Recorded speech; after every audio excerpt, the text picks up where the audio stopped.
How to fix an unexpected error is keeping you from copying the file on Windows. This tutorial shows you how to get past this error with a few different fixes. First, try copying the file to a different location, like your desktop, instead of its current folder. If that works, the destination folder is likely the issue. After that, if it still fails, right-click the file. Click Properties. From there, check if the Read-Only box is checked. At this point, uncheck it if it is, then click Apply. In the next step, if that doesn't help, click the Start button. Type Command Prompt, right-click it, and click Run as Administrator.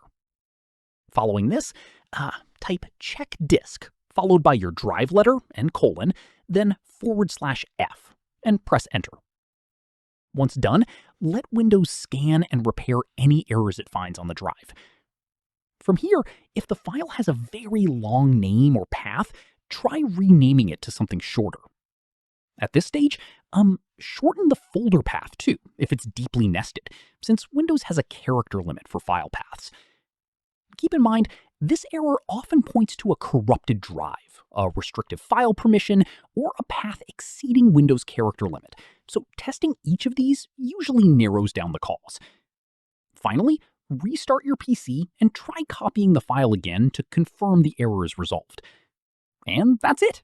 If this guide helped you fix the file copying error on Windows, give it a like, subscribe for more PC tutorials, and tap the bell icon for updates.